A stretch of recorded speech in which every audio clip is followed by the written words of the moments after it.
வலைத்தளங்கள் இளம் பெண்களுக்கு.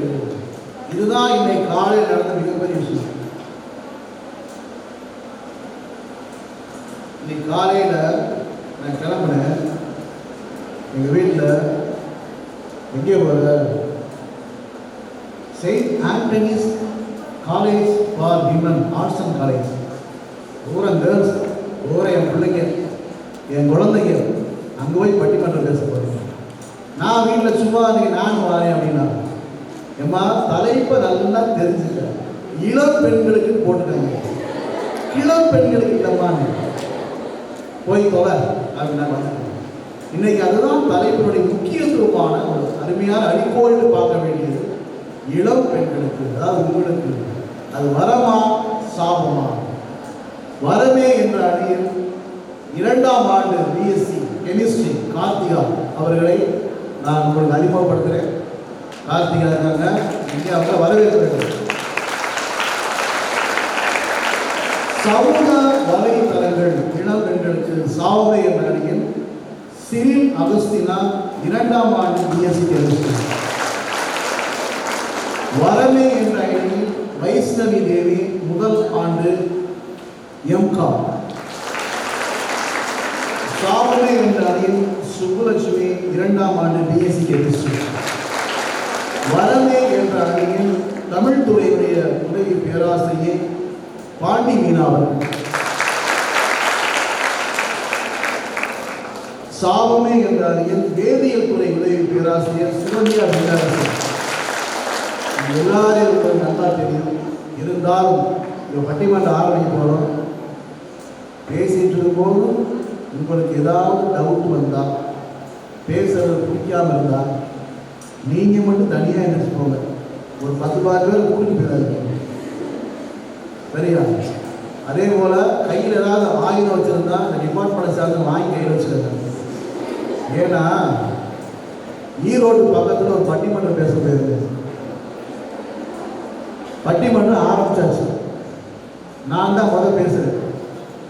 நடுவர் வந்து என்னுடைய குருநாதர் முனைவர் சுந்தர ஆவடியப்பன், அவர்தான் நடுவர். நான் முதலாக பேசுகிறேன்.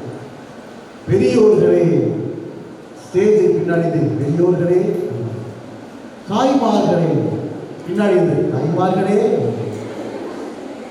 இங்கே வந்திருக்கும் நண்பர்களே, நண்பர்களே.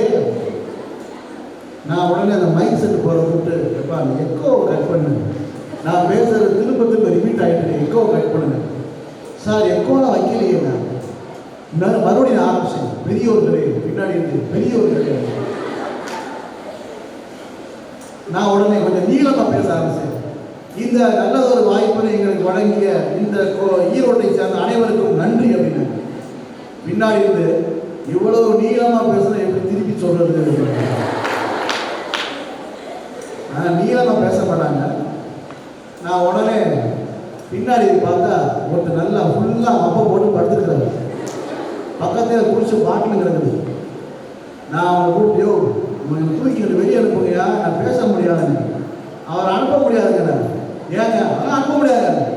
சரியா அந்த நிகழ்ச்சியை நடத்த முடியாத கூப்பிடுங்க. அது அவர் தாங்க அப்படின்னாங்க. அவர் தான் நடத்துறாரு, அனுப்ப முடியாது. சரியா இந்த ஊர் நாட்டாமை கூப்பிடு, அது அவர் தாங்க அப்படின்னாங்க. இன்னைக்கு நம்மளை எல்லாம் யார் கூப்பிட்டு போயிட்டு பாருங்க. ஆனால் இவங்க அப்படி கூப்பிட்டு போக மாட்டாங்க. சரியான முறையான அழகான தெள்ளு தமிழ் அவனுடைய வாதங்களை எடுத்து வைக்க போகிறாங்க. முதல்ல நம்ம எப்பயுமே நேர்மறை சிந்தனைகளுக்கு முக்கியத்துவம் கொடுப்போம். பாசத்திற்குரிய குழந்தைகளே, நான் மறுபடியும் உங்களை வேண்டி கேட்டுக்கிறேன், நேர்மறை சிந்தனைகளுக்கு முக்கியத்துவம் கொடுப்போம். நீங்க கைத்தணும். அந்த வகையில் சமூக வலைத்தளங்கள் இளம் பெண்களுக்கு வரவே என்ற அணியில் தனது வாதத்தை எடுத்து வைக்க 2ஆம் ஆண்டு பிஎஸ்சி கெமிஸ்ட்ரி கார்த்திகா அவர்களை உங்களுடைய கரவசையோடு அன்போடு அழைக்கிறேன்.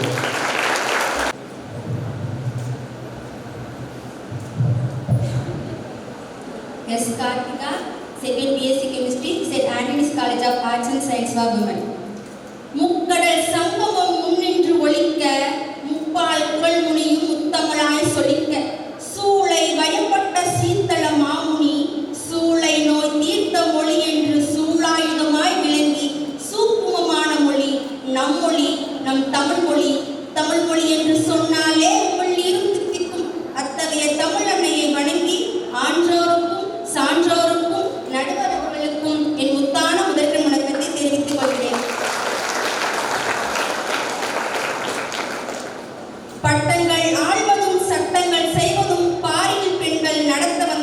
என்ற பாரதியின் வரிகளுக்கு ஏற்ப இன்று பட்டங்கள் வாங்க காத்திருக்கும் எமது பெண்களுக்கு இனிய மகளிர் தின நல்வாழ்த்துக்கள்.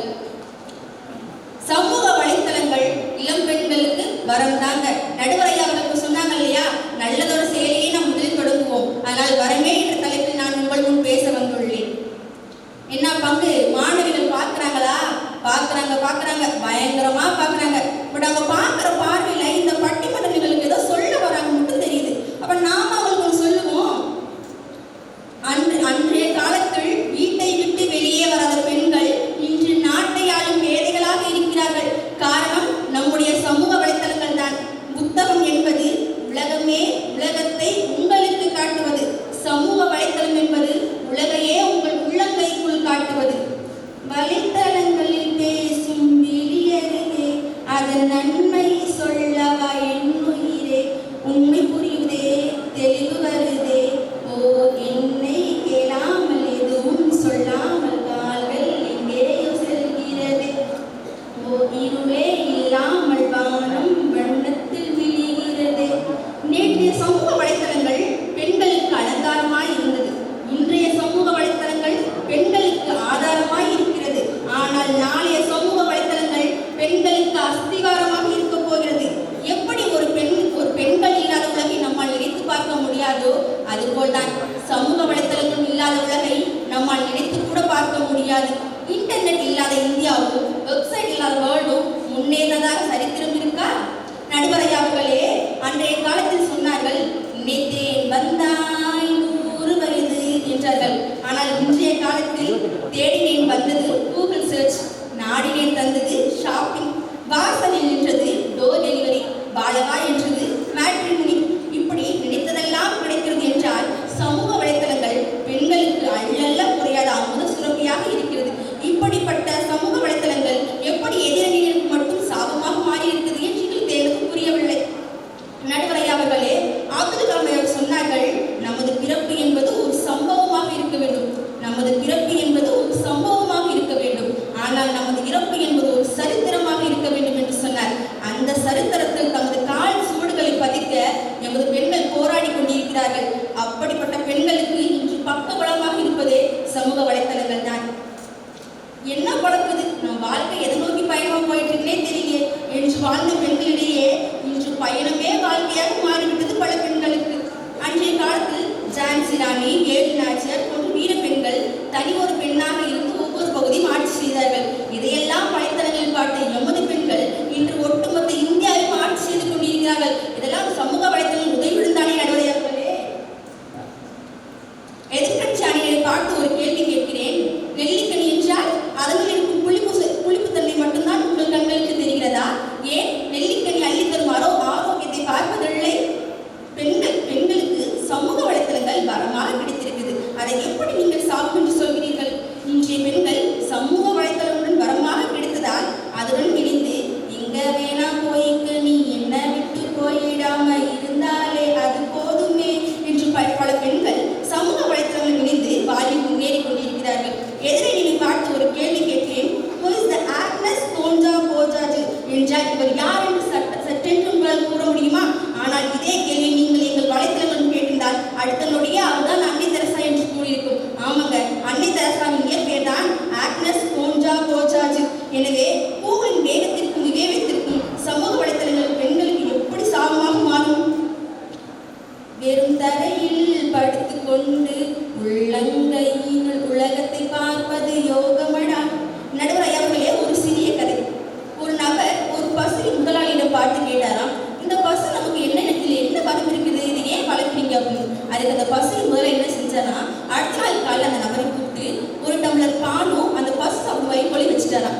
இது ரெண்டும் உனக்கு எது வருமோ அதை நீ எடுத்துக்கோ அப்படின்னாராம். அந்த நபருக்கு எது வருமோ அதுக்கு பால் தானே, அதை எடுத்துட்டாராம். அப்போ அந்த பசு முதலாளி சொன்னாரா, எந்த ஒரு செயலிலும் வரம் நமக்கு எப்படி சாதகமாக இருக்கிறது என்பதை மட்டும்தான் பார்க்க வேண்டும் தவிர அதில் என்ன தீமைகள் என்று இருக்கிறது என்று நாம் ஆராயக்கூடாது. அது போல எதிரணியை பார்த்து கேட்கிறேன், சமூக வலைத்தளங்கள் பெண்களுக்கு எவ்வளவு வரமாக கிடைக்கிறது என்பதை நாம் பார்க்க வேண்டுமே தவிர அதில் என்ன சாபம் இருக்கிறது என்றெல்லாம் கூறக்கூடாது.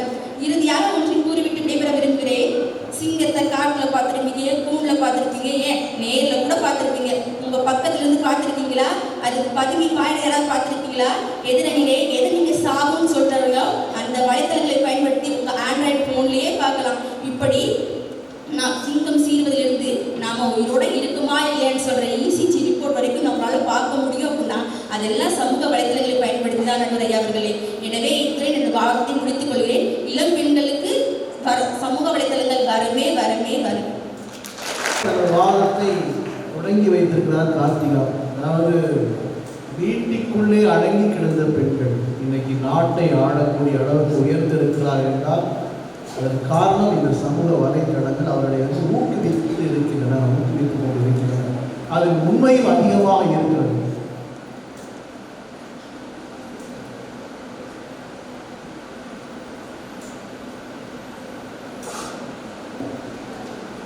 ஒரு காலத்தில் இதே நான் மீண்டும் சொல்வது, ஒரு கம்யூனிகேஷன் என்பது எவ்வளவு லேட்டாக போய் சேர்ந்தது, இன்னைக்கு எவ்வளவு ஃபாஸ்டாக போய் சேர்ந்தது. ஆக ஒரு நியாயமான விஷயத்திற்காக இந்த சமூக வலைத்தளங்கள் பயன்படுத்தப்பட்டு கொண்டிருக்கின்றன. அதை எப்படி நீங்கள் சாகுன்னு சொல்லலாம்? எது சொர்க்கம், எது நரகம், சொர்க்கம் எது, நரகம் எது, அதை தெரிந்து கொண்டு அதன்படி வாழ வேண்டும். என்ன சொர்க்கம், என்ன நரகம்? வரம் என்றால் சொர்க்கம், சாபம் என்றால் நரகம். அது நீங்கள் சிஸ்டர்ஸ் காலேஜில் படிக்கிறீங்க, அடிக்கடி இந்த சொர்க்கத்தையும் நரகத்தையும் அவங்க பாடமாக நடத்துகிறாங்க. இப்படி தான் ஒரு 5ஆம் கிளாஸ் வாத்தியார் பாடம் நடத்துகிறாரு. சொர்க்கம்னா என்ன, நரகம்னா என்ன? பசங்க கேட்குறாங்க, சார் சொர்க்கம் எப்படி சார் இருக்கும்? அங்கே நீ போனீங்கன்னா உனக்கு நல்லா புதிய ஒரு ட்ரெஸ்ஸெலாம் போட்டு, நகை நட்டுலாம் போட்டு, உனக்கு நல்ல சாப்பாடெலாம் போட்டு நல்லா கவனிச்சுவாங்க, ராஜ மரியாதை கிடைக்கும் சொர்க்கத்தில். அவனே கேட்குறான், நரகம் எப்படி சார் இருப்பாங்க? நரகத்தில் பெரிய எண்ணெய் சட்டியில் போட்டு எண்ணெய் கொதிக்கும் போது உன்னை தூக்கி அதை போட்டு சிக்கன் 65 வறுக்கிற மாதிரி உன்னை வறுத்துருவாங்களா? கிளாஸே ரொம்ப அமைதியாக இருந்துச்சு. வாத்தியாருக்கு சந்தேகமாகி போச்சு, நம்ம நடத்துகிற சரியாக நடத்துகிறோமா? இந்த டீச்சர் வாத்தியாருக்கு போகிற சந்தேகம் வந்துச்சுன்னா கேள்வி கேட்க ஆரம்பிச்சுடுவாங்க. டக்குன்னு வாத்தியார் இருந்துச்சார், இதில் யாரெல்லாம் சொல்றதுக்கு போகிறீங்க, கைது போடாங்க. அந்த கிளாஸில் 40 பேர், யாரெல்லாம் சொல்றதுக்கு போகிறீங்க? 39 பேர் கைதுட்டாங்க. ஒருத்தர் மட்டும் அந்த கேள்வி கேட்க மாட்டீங்களா? அவன் உட்காந்தே இருந்தான். ஏண்டா உனக்கு சொல்றதுக்கு ஆசை இல்லையா? இல்லை sir, I want to go to நரகம், நான் நரகத்துக்கு போக ஆசைப்படுறேன். எதுக்குடா உனக்கு நிர்வகித ஆசை? அங்கே என்ன சட்டை மட்டும் வருப்பாயினா உன்னைய பரவாயில்ல வரக்கட்டும், ஏன்டா நீ நரகத்துக்கு ஆசைப்படுற? எனக்கு பாடம் நடத்துற நீ எப்படி நரகத்தான் போவ? உன்னை அந்த எண்ணெய் செட்டில் போட்டு வறுக்கிறத என் கண்ணால் நான் பார்க்கணும். அப்புறமா நான் சொல்றதுக்கு வந்து அப்போ எந்த அளவு வாத்தியார் மேலே கோபமானேன்னு பாருங்க. நீங்கள் யாரும் அப்படி கோபமாக இருக்க மாட்டேன்னு தெரியுது. அப்படியே வறுத்தெடுக்கணும்னா தனியாக போய் வறுத்தெடுங்க, நேராக வறுத்தெடுக்காதீங்க. இல்லை, சமூக வலைத்தளங்கள் சாபம்தான் என்று தனது வாதத்தை எடுத்து வைக்க சிரில் அகஸ்டினா 2ஆம் ஆண்டு பிஎஸ்சி கெமிஸ்ட்ரி கடவுள் எடுத்து Augustina second BSc chemistry Saint Anthony's college of arts and science for women. தித்திக்கும் தேன் தமிழ் திக்கட்டும் பரவட்டும் முத்தமிழ் என்று கூறி தமிழனைக்கு முதல் வணக்கத்தையும் அவையோருக்கு மறு வணக்கத்தையும் தெரிவித்துக் கொள்கிறேன். சமூக வலைத்தளங்கள் இளம் பெண்களுக்கு வரமா சாபமா? நம்ம எதிரடியாக இருந்த கார்த்திக் சொல்லிட்டு போனாங்க, சமூக வலைத்தளங்கள் வரோம் அப்படின்னு. அவங்க சொன்னாங்க, சமூக வலைதளத்தை பார்த்து நாங்க பெண்கள்லாம் முன்னேறிக்கிட்டு இருக்கோம் அப்படின்னு சொன்னாங்க. உங்களுக்கு எல்லாருமே நீங்க யூடியூப் யூஸ் பண்றீங்கன்னு எனக்கு தெரியும். அதுல ஒரு ரீல்ஸ் போயிட்டு இருக்கு. என்னன்னு தெரியுமா? தன்னோட குழந்தைய இடுப்புல வச்சுக்கிட்டேன்னு அவங்க போன் யூஸ் பண்ணிட்டு இருக்காங்க. அவங்க திடீர்னு ஒன்று தேடிட்டு இருக்காங்க, போய் பாத்ரூம்ல தேடுறாங்க, தொட்டில தேடுறாங்க, எல்லாத்தையும் தேடிட்டே இருக்காங்க. என்னன்னு பார்த்தா நம்மளோட குழந்தைய. அது கூட மறந்துட்டு அவங்க அந்த அளவுக்கு சமூக வலைதளத்துல தான் உள்ள இருக்காங்கன்னு நான் சொல்றேன். இப்படி இருக்கிறப்ப சமூக வலைதளங்கள் எப்படி பலமா இருக்கும் நான் கேட்கிறேன். இது சாபத்தான நடுவர் அவர்களே. கேட்ட கேள்வி அருமையான கேள்வி. செல்போன் காதில் இருக்கு, இடுப்புல இருந்து குழந்தைய காணும். அப்போ அது சாபம் தானே? சொல்லுங்க, நீங்க ஆரம்பிங்க. கூகுள்ல வந்து நான் தேடினோடனே உடனே எனக்கு எல்லாமே கிடைச்சிரும் அப்படின்னு கார்த்திகா சொல்லிட்டு போனாங்க. ஒரு நாள் வந்து ஒரு பானை பார்க்கறதுக்காண்டி ஒரு மனுஷன் கூகுள் ஆன் பண்ணிட்டு போயிட்டு இருந்தாப்பியா. திடீர்னு டவர் கட் ஆயிடுச்சா. நிமிர்ந்து பார்த்தா முட்டிச்சது.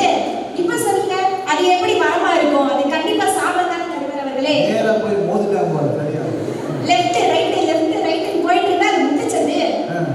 திரும்பி வர முடியாம நாய் ஒண்ணு இல்லையா அடிக்கிற மாதிரி. முன்னாடி காலத்துலலாம் பெண்கள் என்ன பண்ணாங்க தெரியுமா? காலையில எந்திரிச்சது விளக்குமாறு எங்க இருக்குன்னு தேடி பார்த்து வாசல் தெளிச்சு கோலம் போட்ட காலம் போய் இப்பெல்லாம் நான் பயந்துட்டு விளக்கமாறு தேடினா காலையிலே விளக்கமாறு யோசிக்கிறாங்க. சரி, பரவாயில்ல, எல்லாம் கஷ்டப்பட்டு தெரியும். இப்பெல்லாம் காலையில எந்திரிச்சோடனே பெண்கள் என்ன பண்றாங்கன்னு தெரியுமா? தன்னோட கைபேசியை எடுத்துட்டு அதுல Facebook, WhatsApp அதுல வர மெசேஜ் தாங்க பாக்குறாங்க. யார் இப்பெல்லாம் கோலம் போறீங்க சொல்லு பார்க்கல. காலையில எந்திரிச்சோடனே நான் போன் எடுக்க மாட்டேன்னு யாராவது ஒருத்தர் சொல்லுங்க. கண்டிப்பா நீங்க போய் சொல்றீங்க, உங்க அம்மா கிட்ட கேட்டா எனக்கு தெரியும். ஆமா, புகுந்த வீடு நல்லா இருக்காதுன்னு சொல்லுவாங்க. நான் சொல்றேன், ஆண்ட்ராய்ட் மொபைல் புகுந்த மனசு நல்லாவே இருக்காதுங்க. கண்டிப்பா என்ன பார்த்தாலும் அந்த போனை பத்தியே தான் தோண்டிட்டு இருக்கோம். இவ்வளவு ஏங்க, இன்னைக்கு விமென்ஸ் டே. யாரெல்லாம் காலையில எந்திரிச்சோடனே ஸ்டேட்டஸ் வைக்கிறதுக்கு முன்னாடி உங்க அம்மாக்கோ உங்க கூட பிறந்தவங்களுக்கோ விஷ் பண்ணீங்க சொல்லுங்க பார்க்கலாம்.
உன் சமையல் அறைக்கும் உன் கட்டிலுக்கும் எவ்வளவு தூரம் இருக்கோ அதுதான் உன்னுடைய ஆரோக்கியம் அப்படின்னு சொல்லுவாரு.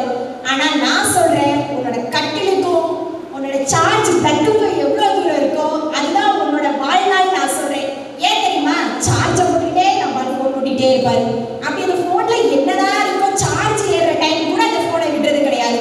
எத்தனை பேர் நீங்க சார்ஜ் போட்டுட்டே ஓட்ட மாட்டேன்னு சொல்லுங்க பார்க்கலாம். போய் போய் போய் போய் எல்லாமே இப்படி ஃபோன் யூஸ் பண்ணிட்டு இருந்தீங்கன்னா கண்டிப்பா ஃபோன் வெடிச்சு நம்ம வாழ்நாள் தானே போவோம். இப்ப சொல்லுங்க, சமூக வலைத்தளங்கள் எப்படி நமக்கு வரமா அமையும்? கண்டிப்பா சாபம் தான். அப்புறம் நம்ம பண்றாங்க அந்த ஏர்பட்ஸ், ஹெட்செட் அதெல்லாம் மாட்டிட்டு போனா அவங்களுக்கு வந்து டிராவல் பண்ற டயர்ட் தெரியும். அந்த ஸ்டாப் இறங்க வேண்டிய ஸ்டாப் தெரியாம 4 ஸ்டாப் தள்ளி போய் இறங்குறாங்க. நான் மறந்துட்டேன் டிராவல் பண்றேன், எனக்கு டயர்ட் தெரியக்கூடாது அப்படின்னு ஏர்பட்ஸ் மாட்டிட்டு போறாங்க. இது சொல்லுங்க, இது நமக்கு வரமா? கண்டிப்பா இது சாபங்க. ரோடு கிராஸ் பண்றப்ப ஃபோன் வரும்.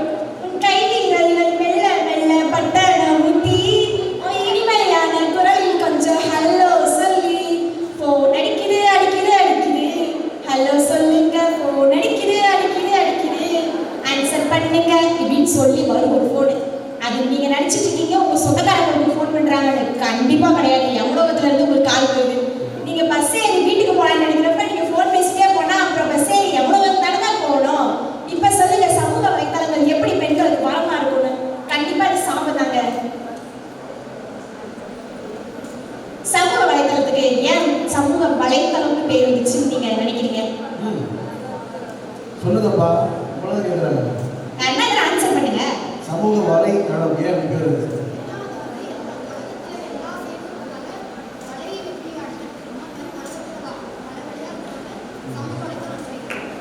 உலகத்தோட வலைவலைன்னு அவங்க சொல்றாங்க. நான் சொல்றேன், அந்த வலைக்குள்ள சிக்கிக்கிட்டா வெளியே வர முடியாதான்.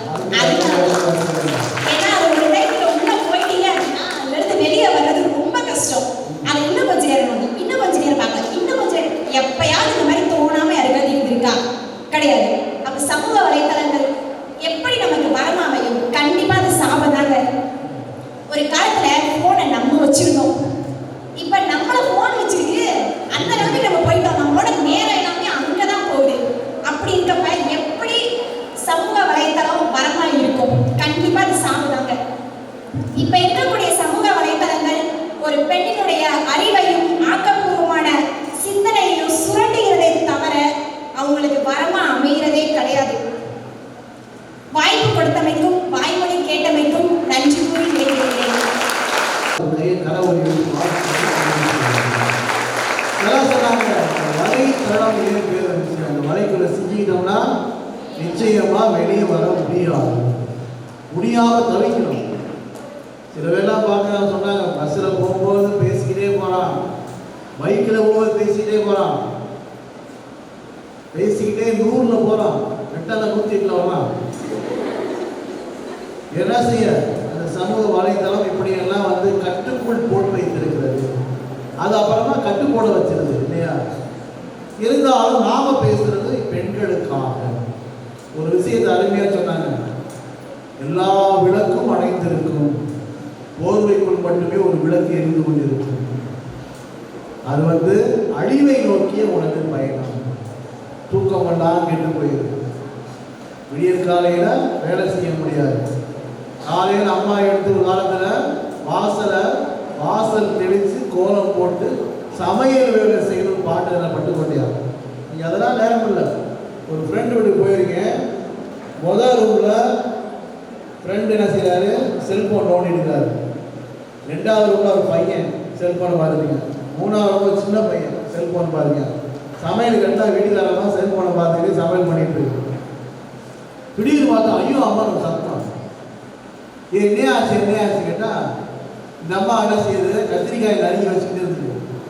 குழம்பு கொதிச்சு வரும்போது இந்த கத்திரிக்காயை குழம்புல போகிற செல்போனை உதவிட்டு. இன்னைக்கு எப்படியெல்லாம் மக்கள் வந்து இந்த சமூக வலைதளம் பிடித்து வைத்திருக்கிறது. கொல்லிவாய் பிசாசு முடிச்சு வச்ச மாதிரி தெரியுமா? கொல்லிவாய் பிசாசு, அந்த பிசாசை மாட்டோம்னா முடியவே முடியாது. அது எப்படி இருக்கு கொல்லிவாய் பிசாசு? கல்யாணமான ஆம்பளைங்கள்னு சொல்லுவாங்க. சரி, இப்ப சமூக வலைதளங்கள் இல்லை வரம்தான் என்று சொல்வதற்காக முதலாம் ஆண்டு எம்காம் துறையை சேர்ந்த வைஷ்ணவி தேவி வாங்க. பிறந்து சிறந்த மொழிகளிலே சிறந்தே பிறந்த எம் தாய்மொழியாம் தமிழ் மொழியை வணங்கி மங்கையராய் பிறப்பதற்கு நல்ல மாதமும் செய்திட வேண்டும் அம்மா என்ற தேசிய கவிமணி விநாயகம் பிள்ளை அவர்களின் கூற்றுக்கிணங்க இவ்வுலகில் மங்கையராய் பிறந்திருக்கும் எமது அன்பான சகோதர சகோதரிகள் அனைவருக்கும் எனது முத்தான மகளிர் தின நல்வாழ்த்துக்களை தெரிவித்துக் கொள்கின்றேன். தங்க தட்டு போல் ஜொலிக்கும் நடுவர் அவர்களுக்கும் அது தங்கமாய் அமர்ந்திருக்கும் எதிரணிக்கும் எனது முத்தான முதற்கண் காலை வணக்கங்கள். எல்லாம் பேசினா தீர்ப்பு அந்த பக்கம் போக நினைக்காது. தங்கத்தட்டு தகரத்தட்டு எல்லாம் சொல்லிட்டாங்க. சொல்லுங்க. சமூக வலைத்தளங்கள் இளம் பெண்களுக்கு வரமா சாபமா? அடடா, அருமையான தலைப்பு. நான் ஏன் வரணும்னு பேச வந்திருக்கேனா நடுவர் அவர்களே? கடவுள் நமக்கு நல்ல வரத்தை கொடுப்பாரு. கடவுள் எங்களுக்கு வரத்தை கொடுத்திருக்காரு. ஆனா எங்க எதிரணிக்கோ சாபத்தை மட்டும்தான் கொடுத்திருக்கிறாரு. நாம என்ன பண்றது? அது இறைவனின் செயல். சமூக வலைத்தளங்கள் இளம் பெண்களுக்கு வரமா சாபமா? வரமா சாபமா அப்படின்றதுல கூட நடுவர் அவர்களே நல்லா கவனிக்கணும். வரமா சாபமா அப்படின்றதுல கூட வரமா அப்படின்றத முதல்ல வந்து நடுவர் அவர்களே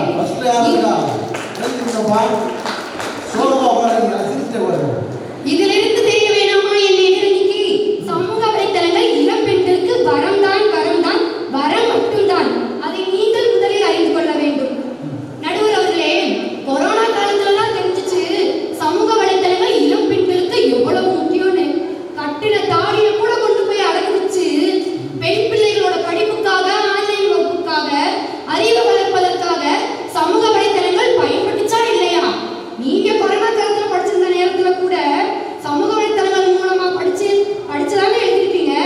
இது கூட தெரிஞ்சிருக்கும் சாபா சாபா சாபானே சொல்லிருக்கீங்க.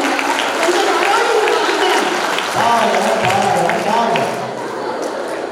நடுவர் அவர்களே, கம்பராமாயணத்தை பத்தி தெரியாதோர் இவ்வுலகில் எவரும் இல்லை. கம்பராமாயணத்தை பத்தி நாம் அனைவரும் தெரிஞ்சிருப்போம், புரிஞ்சிருப்போம். கம்பராமாயணத்துல என்ன நடக்கும்? ராவணன் சீதைய ஆட்டைய போட்டு போயிடுவாரு. ஆமாம் நடுவர் அவர்களே, ஆட்டைய போட்டு போயிடுவாரு. கம்பராமாயணத்துல ராவணன் சீதைய ஆட்டைய போட்டு போயிடுவாரு. அந்த சீதையை கண்டுபிடிக்கிறதுக்கு 14 வருஷம் ஆச்சு. சரி, சீதையை ஒரு வழியா 14 வருஷம் கழிச்சு கண்டுபிடிச்சாங்க. எப்படி கண்டுபிடிச்சாங்க? சீதையோட காப்ப கீழே விழுந்துட்டு போயிருக்கும். அப்ப அந்த காப்பு மூலியமா தான் சீதையை கண்டுபிடிச்சாங்க. இதுவே எங்க சமூக வலைத்தளம் அந்த காலத்துல இருந்துருச்சு அப்படின்னா சீதையோட கால் சிலம்புல கால் காப்புல காண சிப்ப பொருத்தி ஜிபிஆர்எஸ் மூலம் ஈஸியா கண்டுபிடிச்சாங்க.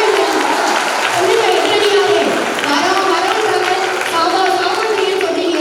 வரம் வரம் தான், சாபம் சாபம் தான். அப்படி ஒரு ஆவணம் என் லைஃப்ல கிடைக்காம போயிட்டாங்க.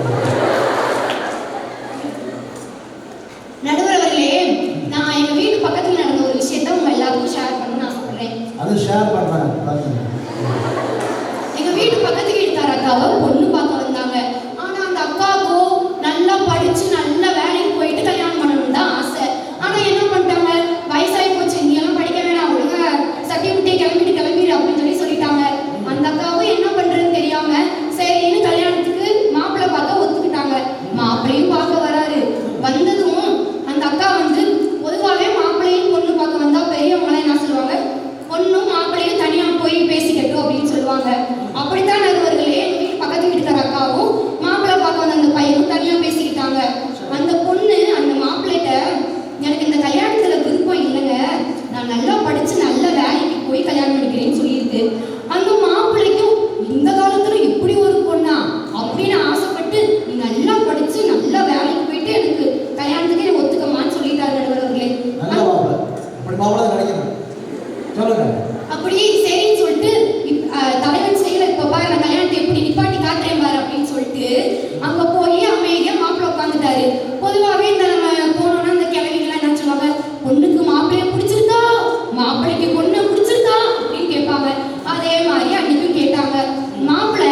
மாப்பிள்ளை சொல்லியிருக்காரு, நல்லா கவனிங்க, மாப்பிள்ளை சொல்லியிருக்காரு, உங்க வீட்டுல இருக்க சின்ன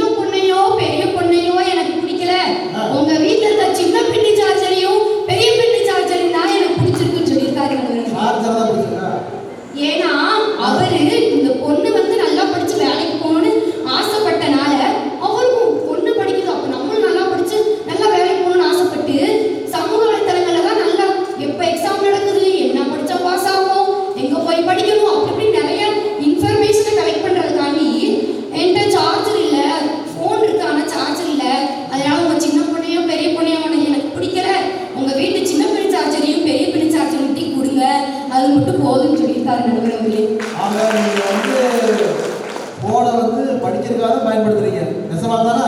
ஆமா நடுவர் அவர்களே. மனசாட்சியோட பதில் சொல்லுங்க. நெசமா தானா? மனசாட்சி தொட்டா சொல்றேன் நடுவர் அவர்களே. இப்படி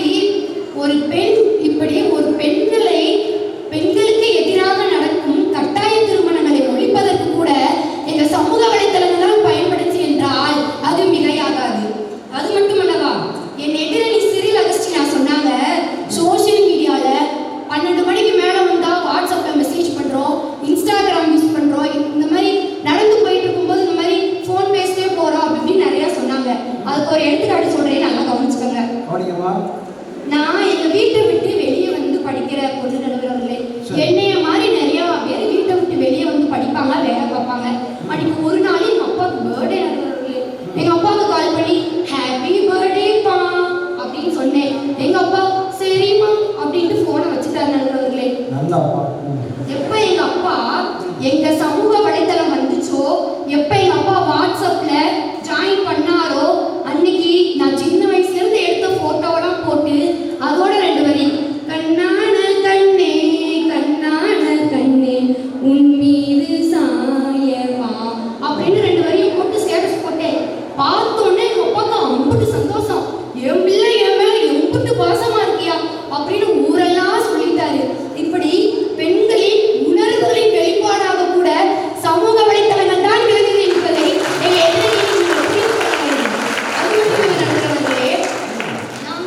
நாங்கெல்லாம் செடியில இவ்வளவு அழகா ரோசா பூத்திருக்கே அப்படின்னு பார்த்துட்டு இருக்கோம். ஆனா எங்க எதிரணியோ அந்த ரோஜாக்கு கீழே இருக்க 2 முள்ள மட்டும் பார்த்துக்கிட்டு சாபா சாபா சாபோன்னு சொல்லிடுறாங்க. அந்த ரோஜாவுக்கு கீழே இருக்க 2 முள்ள இருக்கு, அதுங்களுக்கு தெரியுது. ஆனா அந்த 2 முள்ளுக்கு மேல இருக்க ரோஜா உங்க கண்ணுக்கே தெரியலையா? நல்லா உத்து பாருங்க. இதுக்குதான் சோசியல் மீடியாவை யூஸ் பண்ணணும்னு சொல்றது. ரோஜாவை நேரா பார்க்கணும், செல்போன்ல பாருங்க. இந்த ரோஜா நடுவர் அவர்களே, பெண் பிள்ளைகளை பெற்றவர்களுக்கு தான் தெரியும் திருமணம் பெண் பிள்ளைகளுக்கு எவ்வளவு முக்கியம்னு. பெண் பிள்ளைகளை பெற்றவர்களுக்கு தான் தெரியும் திருமணம் பெண் பிள்ளைகளுக்கு எவ்வளவு முக்கியம்னு. நடுவர் அவர்களே, பெண்களோட அந்த காலத்துலலாம் என்ன பண்ணுவாங்கன்னா, மாப்பிள்ளை நல்லா கண்ணெல்லாம் தூக்குறாரா, நல்ல வீரமா இருக்காரா அப்படின்னு சொல்லி பார்த்துதான் மாப்பிள்ளைய செலக்ட் பண்ணி கல்யாணம் வைப்பாங்க. ஆனா இந்த காலத்துல மாப்பிள்ளை நல்லா படிச்சிருக்காரா, நல்ல வேலைக்கு போயிருக்காரா, மாசம் 50,000 60,000 சம்பாதிக்கிறாரா, ஏன் இன்னும் சொல்ல போனா கவர்மெண்ட் ஜாப் பார்க்குறாரோ அப்படின்னு நிறைய பேர் பார்த்துட்டு இருக்காங்க. அப்படி அந்த மாப்பிள்ளை சமூக வலைத்தளங்கள் மூலமாக தான் எந்த அகாடமியில படிச்சா பிசி பாஸ் ஆக முடியும், எந்த அகாடமி படிச்சா டிஎன்பிசி பாஸ் ஆக முடியும், இந்த மாதிரி எங்க படிக்கணும், என்ன படிக்கணும், இந்த மாதிரி நிறைய விஷயங்களை ஒரு ஆண்களும் பயன்படுத்துவது என்றால் அது எங்க சமூக வலைத்தளங்கள் மூலமாக மட்டும்தான். இப்போ எங்க எதிரணி இப்ப பேசிட்டு சிறில் அகஸ்டினா அவங்க பேசிட்டு போனாங்க. அவங்க பேசினோடனே எனக்கு டக்குன்னு ஒரு பட டைலாக் ஞாபகம் இருந்துச்சு நடுவர் அவர்களே. சொல்லுங்க. சாமியே சைக்கிள்ல போகுது, பூசாரிக்கு புல்லட் கேக்குதா? சமூக வலைத்தளங்கள் இளம் பெண்களுக்கு வரம் தான். வரோன்னு சொல்ற நாங்களே சைக்கிள் மாதிரி மெதுவா போயிட்டு இருக்கோம். சாபா சாபா சாபான்னு சொல்ற நீங்க ஏங்க புல்லட் மாதிரி வேகமா போயிட்டு இருக்கீங்க? வேகமா போகாதீங்க, கடைசியில பெட்ரோல் தீர்ந்துச்சுன்னா மயக்கம் போட்டு வந்துருவீங்க. அப்புறம் இன்னும் 2 பேர் பேச முடியாது, பார்த்துக்கோங்க. அவ்வளோதாங்க, முடிச்சுக்கலாமா? பேச முடியாது. நடுவர் அவர்களே, நமக்கு தெரியும் நம்ம தமிழ்நாட்டில் ஒரு விஷயம் நடந்துச்சு, ஸ்ரீமதி விஷயம். ஸ்ரீமதி பொண்ணு எவ்வளவு கஷ்டப்பட்டு அந்த பொண்ணு வந்து தற்கொலை பண்ணிக்கிச்சு. ஆனா அந்த இன்னும் முடியும் அந்த பொண்ணுக்கு நியாயம் கிடைச்சிருக்கோ இல்லையோ, அந்த பொண்ணு இந்த மாதிரி இஷ்யூ நடந்திருக்குன்னு தெரிஞ்சது கூட எங்க சமூக வலைத்தளங்கள் மூலமாக மட்டும்தான். இப்போ எங்க எதிரணி சொன்னோன்னு இன்னொரு எல்லாம் ஞாபகம் வருது நடுவர்களே. ஐயோயோ மீண்டும் மீண்டுமா, ஐயோயோ மீண்டும் மீண்டுமா சொன்னதவே திருப்பி திருப்பி சொல்லிட்டு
முடிச்சுக்கலாம். அவங்களே தீர்ப்பு சொல்லிட்டாங்க. இதுக்கப்புறம் எதுக்கு ஏற்கனவே சாபம்னு சொல்லி ரொம்ப நொந்து போயிட்டாங்க. ஒரு விஷயத்தை அருமையாக கோடிட்டு காண்பித்தார்கள். கொரோனா காலத்தில் இந்த ஆண்ட்ராய்டு ஃபோன் ஆன்லைன் இல்லாமல் இருந்தால் நாம் எப்படி நம்ம படித்த சப்ஜெக்ட்ஸை நம்ம கிரகித்திருப்போம், எப்படி படிச்சிருப்போம். ஈஸியாக போயிருக்கலாம், எல்லாரும் பாஸ் பண்ணி போயிடலாம். ஆனாலும் இந்த ஆன்லைன் மூலமாக வீட்டிலேயே ஆசிரியர் மூலமாக இருந்து எல்லாருக்கும் பாடம் நடத்தினாங்க. அது மட்டும் இல்லை, சேமிப்பு என்பதை அந்த காலத்தில் எடுத்து சொன்னது, கொரோனா காலம் எடுத்து சொன்னது இந்த ஆன்லைன் போன சேமிச்சிருந்தால் நிச்சயமாக இந்த ஆன்லைன் மூலம் தெரிஞ்சிருந்தால் நிச்சயமாக வாழ்க்கையில் வெற்றி அடைந்திருக்கலாம். இதை எடுத்து சொன்னது சமூக வலைதளங்கள் தான். நல்லா ஏதாவது புயல் அடித்து ஓஞ்ச மாதிரி இருந்துச்சு. மீண்டுமா அவரை பாராட்டி நல்ல ஒரு தகவல்.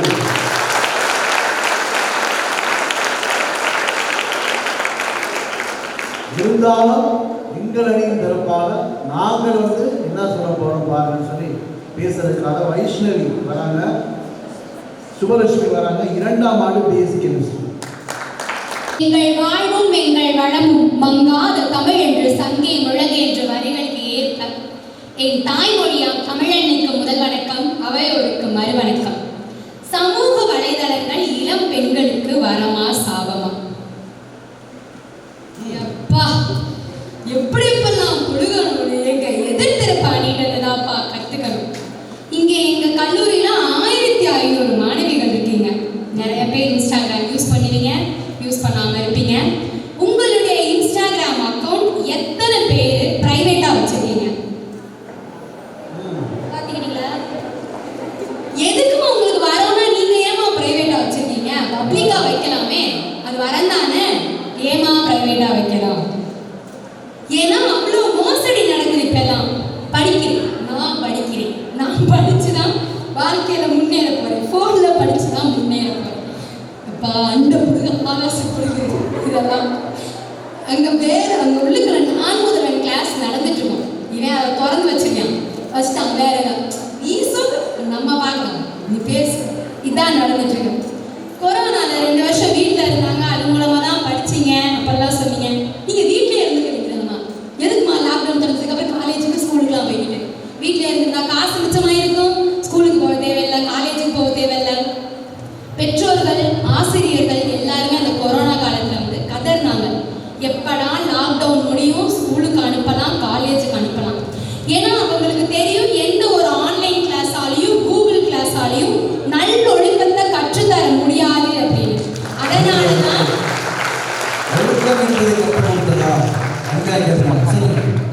அதாவது நடுவர் அவர்களே, தமிழ்நாட்டில் ஒரு வருஷத்துக்கு சமூகத்தினால இளம் சமூகம் எத்தனை பேர் இறந்து போறாங்கன்னா 49,449 பேர். அதாவது தமிழ்நாட்டில் 22.2%. இது உங்களுக்கு வரமா? சாபம் தானே நடுவர் அவர்களே. ஒரு நாட்டின் சீர்கேடு, ஒரு சமூகத்தின் சீர்கேடு எப்படி வளமாக மாற முடியும்? இந்த சமூக வலைதளத்துல என்ன பிரச்சனைனா, 60 வயசு பாட்டிக்கும் ஒரே மாதிரி தான், 25 வயசு குமரிக்கும் ஒரே மாதிரி தான், 10 வயசு குழந்தைக்கும் ஒரே மாதிரி தான். நான் நியூஸ்ல டைப் பண்ணாலும் வரும், சின்ன குழந்தை நியூஸ்ல டைப் பண்ணாலும் வரும். ஒரு பாட்டி ஆபாச படம்னு டைப் பண்ணாலும் வரும், ஒரு குழந்தை ஆபாச படம்னு டைப் பண்ணாலும் வரும். இது எப்படி ஒரு சமூகத்தின் வளர்ச்சியாக கருத முடியும், வரமாக கருத முடியும்? அதை பேசுறதுக்கு வேற நல்லா ப்ளூ கலர்ல சாரி கட்டிட்டு எதிர்த்து உட்காந்துருக்காங்க. முன்னாடிலாம் வெயிலோடு விளையாடி வெயிலோடு உறவாடி அப்படின்னு இருந்துச்சு. இப்ப அது மாறிடுச்சு. எப்படி தெரியுமா? செல்லோடு உறவாடி செல்லோடு விளையாடி செல்லோடு மல்லி கட்டி செல்ஃபியில் செத்தோமே, அந்த மாதிரி. இப்போ அதான் ட்ரெண்டிங்கா போயிட்டு இருக்கு எல்லா இடத்துலையும். என்னுடைய எதிர்த்திருப்பாணி கார்த்திகா அவர்கள் சொன்னார்கள், அமுத சுரபி நீங்க ஏமா வேணாம் தெரியாது.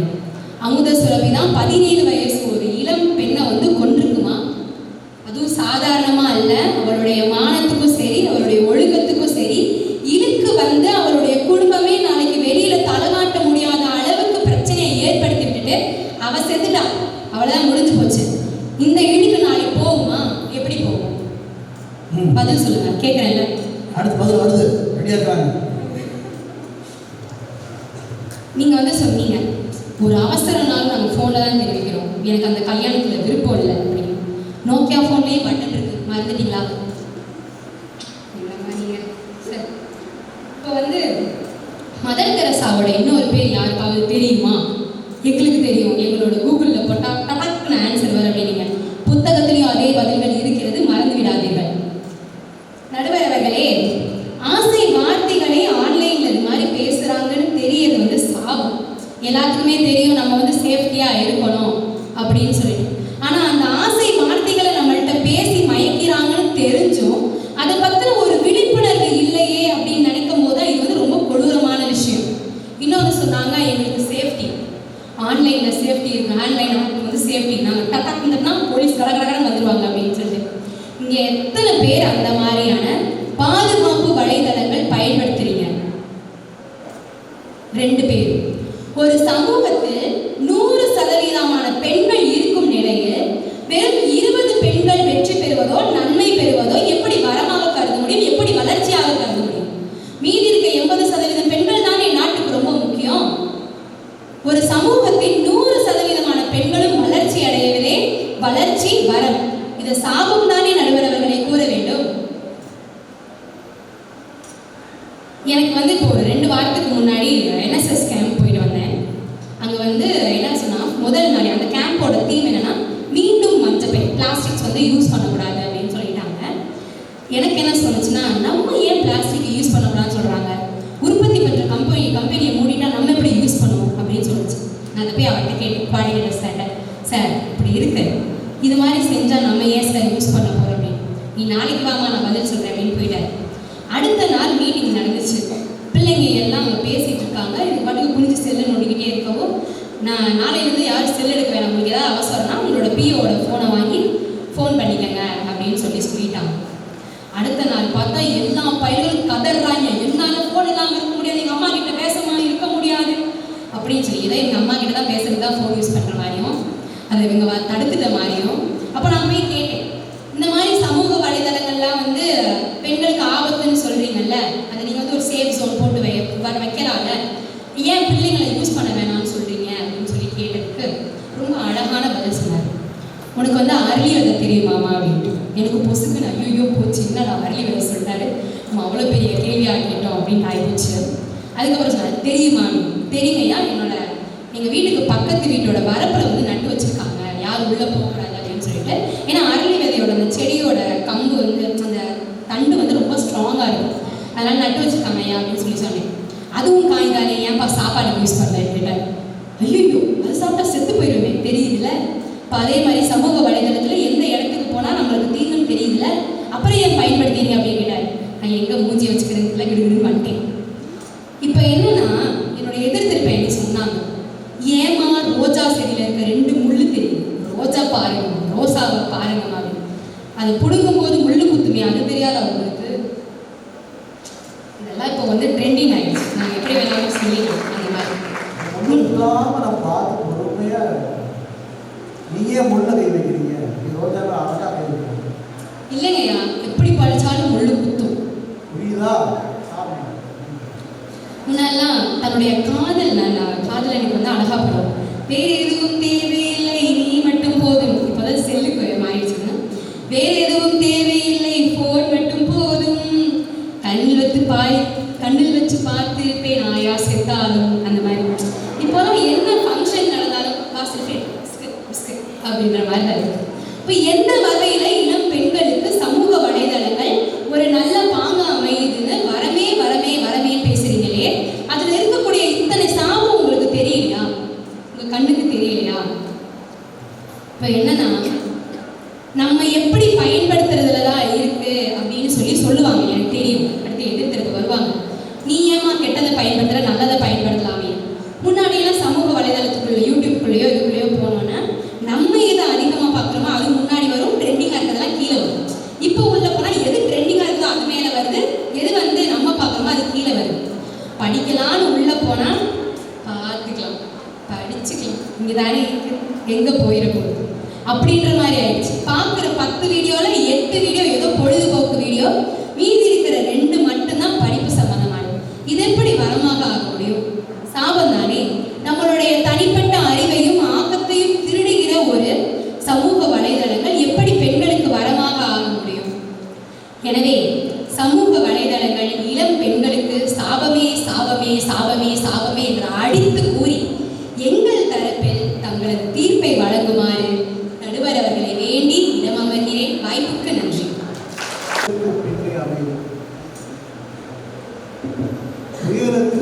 அமைதி.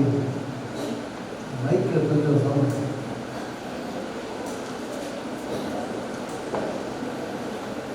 அமைதி திரும்பும்போது பார்த்தீங்கன்னா ரொம்ப அழகாக இருக்கும். இந்த புயலுக்கு பின்வரக்கூடிய அமைதியை ரசித்தால் நல்லா இருக்கும். பல ஆண்டுகளுக்கு முன்பாக டிசம்பர் மாதம் 26ஆம் தேதி சுனாமி.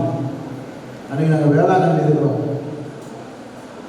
வேளாங்கண்ணியில் கடல் கொந்தளிச்சு தண்ணிலாம் வந்துருச்சு. இங்கே வரைக்கும் கோயில் வரைக்கும் வந்துருச்சு. நான் மட்டும்தான் போனேன் கடற்கரைக்கு. எங்கள் வீட்டில் ரூம்ல இருந்துச்சு. அப்பாடா நல்ல வேலை நான் கடல் பக்கம் வரல அப்படின்னு சொல்லி எவ்வளோ சுயநலம் பாருங்க. அப்போ அந்த அமைதி திரும்பிய பிறகு அந்த கடற்கரையை பார்த்தா அவ்வளோ ஒரு ரம்மியமாக இருக்கு. புயலாக வீசினார் அவன் வைஷ்ணவி, நல்லா இருந்துச்சு. அதே போல சுமலட்சுமி அமைதியாக பேசினார், அதுவும் நல்லா இருந்துச்சு. ஆனால் தீர்ப்பு எப்படி சொல்வது? அதற்கு முன்னாக பயிற்றுவித்து ஆசிரியர் வருவாங்க என்ன சொல்றாங்க தெரியுமா இல்லையா? அதனால வரமே என்ற அணியில் பேசுவதற்காக உங்களுடைய ஆசிரியர் தமிழ்துறை உதவி பேராசிரியர் அனைவருக்கும் இனிய மகளிர் தின வாழ்த்துக்கள். ஐயிரு திங்கள் கருவினில் சுமந்து ஆகாரத்திற்காக மார்பினில் ஏந்தி அயர் வரும்போது மடியில் தாங்கி செய்யும் பிழைகளை மேனியில் ஏந்தி நமக்காக வாழும் முதல் சாதனையாளர் நம்மை ஈன்றெடுத்த அன்னையரை முதற்கண் வணங்கி இன்றைய பட்டிமன்றம் தலைப்பு சமூக வலைதளங்கள் இளம் பெண்களுக்கு வரமா சாபமா. வரமே அப்படின்ற தலைப்புல நிரூபிக்கணும் அப்படின்றதுக்காக எனக்கு அரியதொரு வாய்ப்பினை வழங்கிய என் கல்லூரியின் சாதனை மங்கைகளான செயலர் அருட் சகோதரி அருள்தேவி அவர்களுக்கும் எமது கல்லூரி முதல்வர் அருள் முனைவர் மேரி பிரமிளா சாந்தி அவர்களுக்கும் எனது முத்தாய்ப்பான நன்றியினை கூறிக்கொள்வதில் பெரும் மகிழ்வு அடைகின்றேன். சர்வதேச மகளிர் தின நன்னாள் இன்னைக்கு நம்முடைய கல்லூரிக்கு சிறப்பு விருந்தினர்களாக, அதாவது நான் இங்க வந்து பணியில் சேர்ந்து ஒரு 5 ஆண்டுகள் ஆகிறது. ஒவ்வொரு உமன்ஸ் டேக்கும் ஒரு லேடி தான் சிறப்பு விருந்தினராக வந்திருக்காங்க. எனக்கு தெரிஞ்சு சிஸ்டர், அதற்கு முன்னாடி எனக்கு தெரியாது.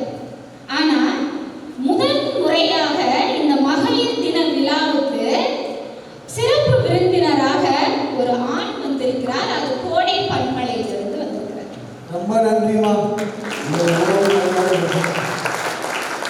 இன்னைக்கு என்ன நாள் தெரியுமா உங்களுக்கு? இன்னைக்கு என்ன நாள்மா? வெள்ளிக்கிழமை. அதையும் தாண்டி மகா சிவராத்திரி இல்லையா? இன்னைக்கு மகா சிவராத்திரி. இந்த மகா சிவராத்திரி 300 வருடங்களுக்கு பிறகு வரக்கூடிய ஒரு ஸ்பெஷலான நாள் இன்றைக்கு. இதை யூடியூப்ல பார்த்துருந்தீங்கன்னா அதிகமான செய்திகள் உங்களுக்கு சொல்லியிருப்பாங்க. இந்த மகா சிவராத்திரி அன்னைக்கு வரக்கூடிய இந்த மகளிர் தினத்திற்கு ஒரு ஆண் சிறப்பு விருந்தினர் வந்திருக்கார். இதை நினைக்கும் பொழுது எனக்கு ஒரு பாட்டு ஞாபகத்துக்கு வருது. உங்களுக்கு எல்லாருக்கும் தெரிஞ்ச பாட்டு தான். பாட்டு ஒன்று கட்டு கட்டு தோடா, நீ காலு கைய தட்டு தட்டு ஜோரா. கேட்டிருக்கீங்களா? சிவனும் சக்தியும் சேர்ந்தா மாசுடா. பாடு கட்டுச்சா எவனும் பூசுடா இல்லையா?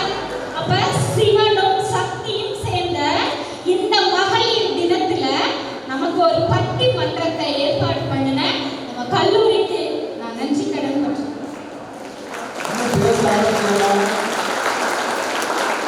நன்றி சொல்லியிருக்காங்க.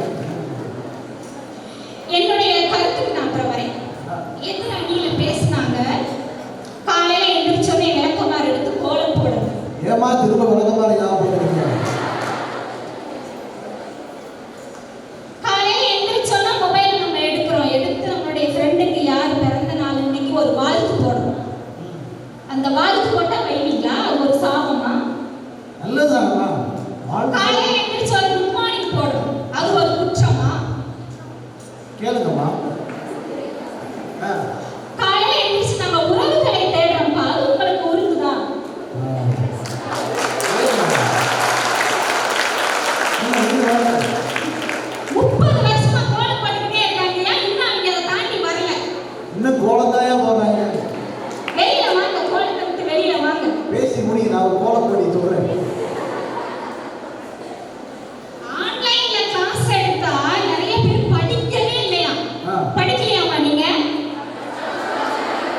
ரெகுலர் கிளாஸை விட ஆன்லைன் கிளாஸில் அட்டெண்ட் பண்ண அனைவரும் பாஸ். அரசாங்கமே அறிவிச்சிருக்கு. யாருமே free கிடையாது. அதில் முக்கியமான தகவல் வரட்டாங்க. ஆன்லைன் கிளாஸ் படிக்கும் பொழுது டீச்சரை நேரடியாக பார்க்குறேன், அதனால பாஸ் ஆனாங்க. டீச்சரை பார்க்கலைன்னு சொல்றதை விட சார், அந்த ஆன்லைன் வகுப்பை ஒரு நாள் கூட விடாம அந்தந்த அவருக்கு கரெக்டா என்னுடைய இளம் பெண்கள் அட்டெண்ட் பண்ணாங்க சார். பார்த்தீங்களா? எப்ப மொபைல வச்சுட்டு விளையாண்டுட்டே இருக்காங்க. நம்ம சும்மா விளையாடலாம் சார். அந்தந்த டைம் டேபிள் பிரகாரம் நடக்கும். நாங்க பிடி அவருக்கு விளையாட தான் செய்வோம். பிடி அவருக்கு ஆன்லைன்ல விளையாடுவோம். இது ஒரு குற்றமா? சுபாலட்சுமி மேடம் வந்து நம்முடைய மாணவி ஆ, மொபைல் போனே யூஸ் பண்ண மாட்டாங்க. நமக்கு பல அறிவுரைகள் சொல்லியிருக்காங்க. நேற்று நான் அவர்களை கூப்பிடும் பொழுது நான் ரீடிங் கேம்ப்ல இருக்கேன், என் கையில என் மொபைல் வச்சுக்கிட்டே இருப்பேன், நீங்க ஃபோன் பண்ணா நான் உடனே ஓடி வருவேன்னு சொன்னானே. ஏமா போன கையில வச்சுக்கிட்டே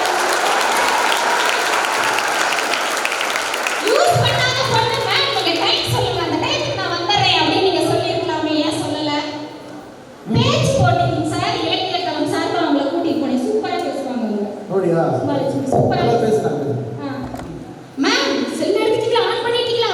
வீடியோ எடுங்க மேம், வீடியோ எடுங்க மேம், போட்டோ எடுத்துட்டீங்களா மேம்? உங்களுக்கு செல்போன் யூஸ் பண்ண தெரியாது.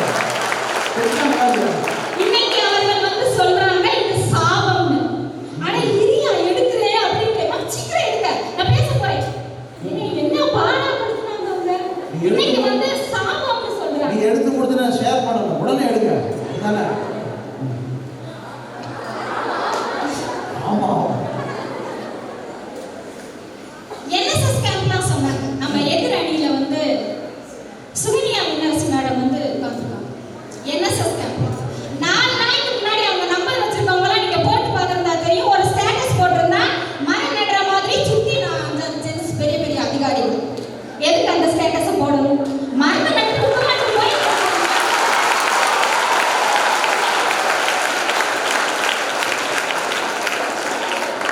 ஸ்டேட்டஸும் போடுவாங்களாம்.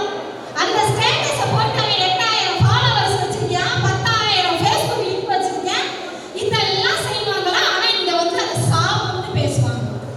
இதை நாங்க கேட்கணும். நியாயமாக சொல்றாங்க. நீங்க என்னமா பதில் சொல்ல போறீங்க? ரெடியா இருக்கிறாங்க, நீங்க பேசி முடியுங்க.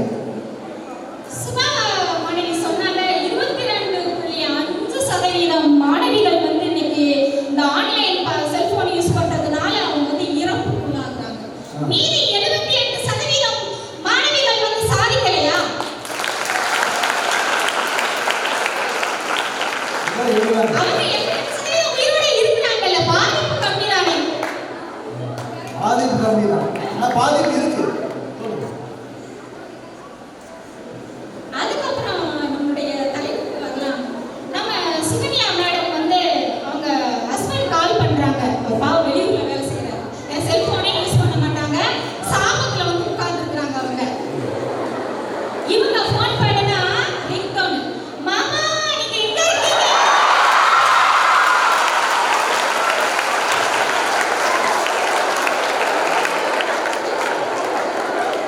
அது மறுபடியும் சொல்லுங்க. மாமா நீங்க எங்க இருக்கீங்க?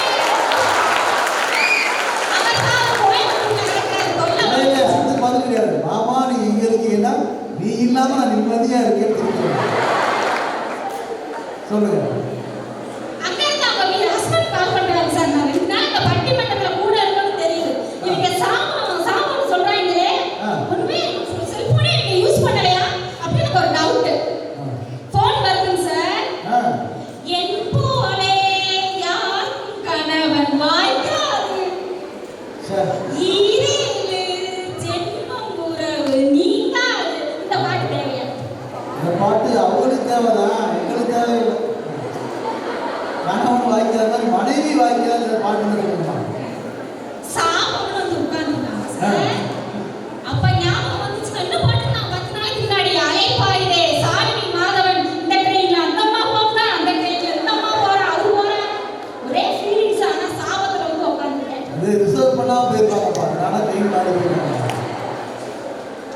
சொல்லுங்க.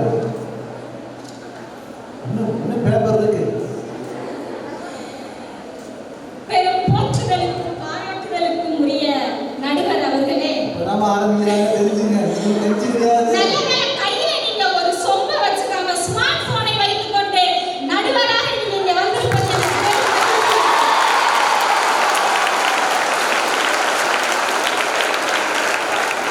சேனாதிபதி, எனக்கு இது தேவையா சேனாதிபதி? ஆணும் பெண்ணும் நிகர் எனக் கொள்வதால் அறிவில் ஓங்கி வையம் தலைக்குமாம். பூணும் நல் அறத்தோடு பெண் உரு கொண்டு நிற்பது தாய் சிவசக்தியாம். நானும் மச்சமும் நாய்க்கு வேண்டுமா? ஞான நல்லறம் வீர சுதந்திரம் பேணும் நற்குடி பெண்களின் குணங்களாம். நிமிர்ந்த நன்னடை, நேர்கொண்ட பார்வை, நிலத்தில் யாருக்கும் அஞ்சாத நெறிகள், திமிர்ந்த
வாங்கி கொடுத்தேன்.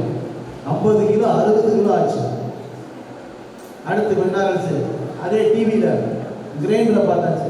ஏங்க சொல்லுங்க, ஒரு கிரைண்டர் வாங்கி கொடுத்தேன், 60 கிலோ 70 கிலோ ஆச்சு. எது நம்மளுடைய வெயிட்டு? கொஞ்ச நாள் கழிச்சு வாஷிங் மிஷின் வருது. ஏங்க சொல்லுங்க, ஒரு வாஷிங் மிஷின் வாங்கி கொடுத்தேன், 80 கிலோ ஆச்சு. சரியா? நடக்க முடியல, படிக்கட்டுல மூச்சு வாங்குது, டாக்டர்கிட்ட கூட்டு போனேன். இன்னையா இது உன் வீட்டுக்காரமா நான் எப்படி ஆகி போச்சு? ஆமாம், நான் அந்த பேப்பர் எழுதி இந்த வாங்கி கொடுப்பேன். ஏசா இந்த மருந்து சாப்பிட்டா சரியாக போவான்னு கேட்டுக்க. இந்த மருந்து இல்லை, ஒரு மிஷினு வாங்கி மெத்தில் போடுறது. மெத்தில் போட்டா அந்த மிஷினு இப்படி ஆடுது, இப்படி ஆடுது, இப்படி ஆடுது. நான் சொன்னேன், அன்னைக்கே நீ கையால் துவைச்சிருந்தேன்னா, கையால் அரைச்சிருந்தேன்னா, கையால் மாவாடுதுன்னா 50 கிலோ 70 கிலோ ஆகிருப்பாங்க. 50 கிலோ 80 கிலோ ஆகிடுச்சுங்க. சரி ரைட்டு, சப்பாத்தி சாப்பிட்டா மெலிஞ்சு போவாங்கன்னு அதே டிவியில் தான் சொன்னாங்க. டெய்லி அந்த மாதிரி சப்பாத்தியாக சாப்பிடுச்சு. ஒரு மாசத்துல 20 கிலோ குறைஞ்சிருச்சு. என்னது?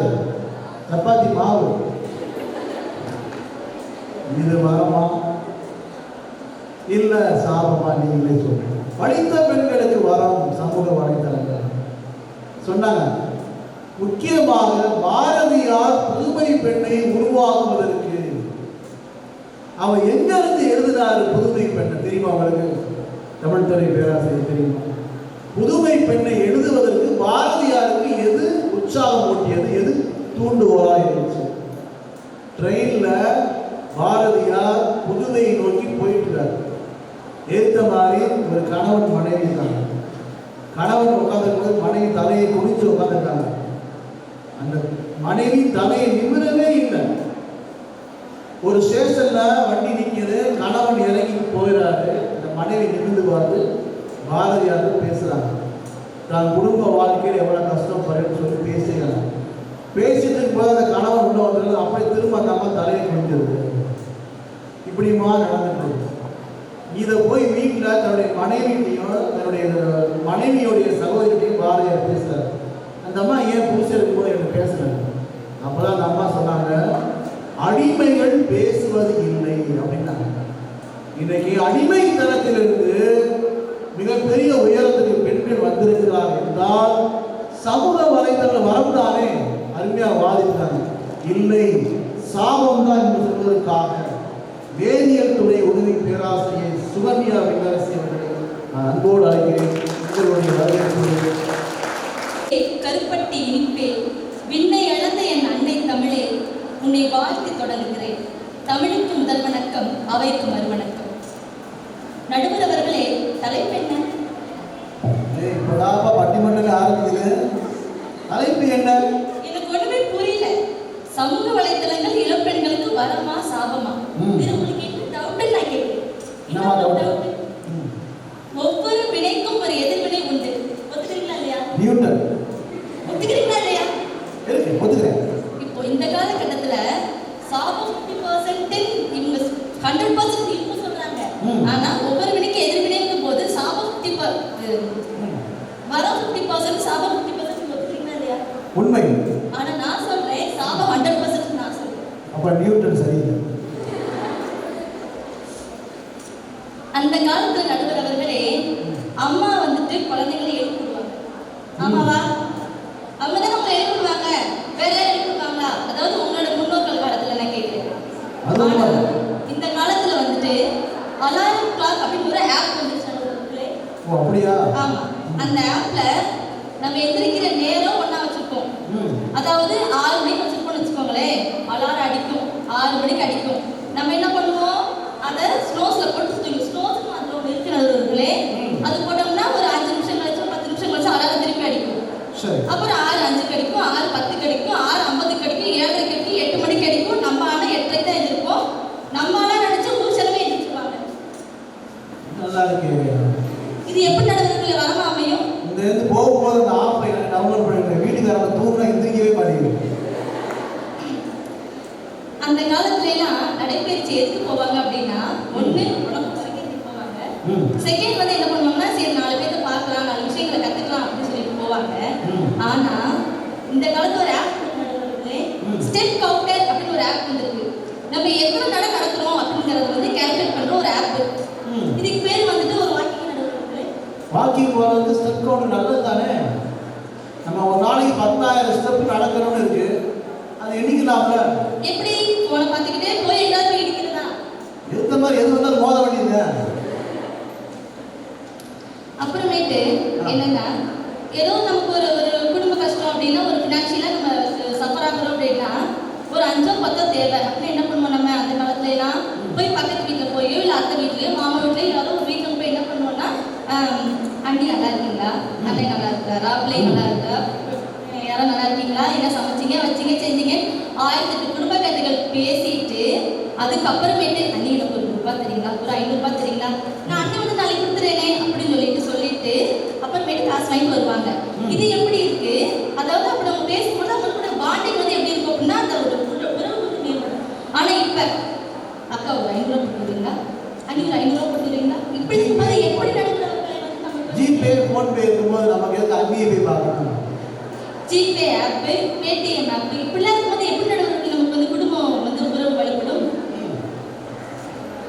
அதே மாதிரி நம்ம எங்கேயாவது வெளியில போறோம் அப்படின்னா, எங்கேயாவது நம்ம அந்த காலத்துல போகும் பொழுது ஏதோ ஒரு ஆட்டோக்கார அண்ணாச்சியோ இல்லை யாரோ அந்த கோவில்ல வந்துட்டு யாரோ பெரியவங்க யாரோ இருப்பாங்க. ஒரு இடத்துக்கு போறோம், இந்த இடம் எங்க இருக்கு அப்படின்னு கேட்டா அவங்க என்ன சொல்லுவாங்க அப்படின்னா, இந்த பக்கம் போங்க, ரைட்ல போங்க, ரைட்ல போனீங்கன்னா அங்கே ஒரு வீடு இருக்கும், அங்கே போனீங்கன்னா ஒரு கோவில் இருக்கும், அந்த கோவிலுக்கு போனீங்க அப்படின்னா போய் கும்பிட்டுட்டு போனீங்கன்னா நல்லது நடக்கும் அப்படிலாம் சொல்லிட்டு அந்த ஊரோட பெருமையை சொல்லிட்டு அதுக்கப்புறம் வழி சொல்லுவாங்க. ஆனா இந்த காலத்துல கூகுள் மேப் அப்படின்னு ஒரு ஆப் வந்து நண்பர்களே, அதுக்குள்ள போனா டர்ன் ரைட் போவோம், நேரா போவோம், டர்ன் லெஃப்ட்டுக்கு போயிருவோம். நம்ம போய் டர்ன் 50 மீட்டர்ஸ் இருக்கு, வெயிட் பண்ணுங்க, 100 மீட்டர் வெயிட் பண்ணுங்க. அப்ப தப்பா போனா ராங் ரூட்னு காட்டுது. ராங் ரூட்டே நமக்கு 1000 ரூட் காட்டுது. எதுக்குள்ள போவோம் நமக்கு தெரிய மாட்டேங்குது. போனா நேரா சுடுகாடு போய் முடிஞ்சு நடுவர்களே. இதுல ஒரு ஆப் நமக்கு சொல்லுங்க. ஒரு ஊர்ல நடுவர்களே படிக்காத தம்பதியர் இருந்தாங்க. ஆனா அந்த ஊர்ல எல்லாருமே ஆண்ட்ராய்ட் போன் வச்சிருக்காங்க. இவங்களுக்கு வந்து அதை பார்த்து ரொம்ப ஆசை வந்துச்சு. இதுல அப்படி என்னதான் இருக்கு, நம்மளும் வாங்கி பார்க்கலாமே சொல்லிட்டு 2 பேரும் ஆண்ட்ராய்ட் போன் வாங்கிட்டாங்க நடுவர்களே. வாங்கினதுக்கு அப்புறமேட்டு மதியம் சாப்பாடு நேரம் வந்துச்சு. நடுவர் அவங்க வீட்டுக்காரர் வந்து கால் பண்றாரு, ஏம்மா என்னம்மா சமைச்சேன்னு கேட்கறதுக்கு கால் பண்றாரு. ஒய்ஃப் மாதிரி கால் பண்ண அவங்க வந்து வேற பக்கம் பேசிட்டு இருக்காங்க. இவர் கால் பண்றாரு. கால் பண்ணும்போது என்னாச்சு அப்படின்னா, உங்களது கால் வேற ஒருவருடன் தொடர்பு உள்ளது.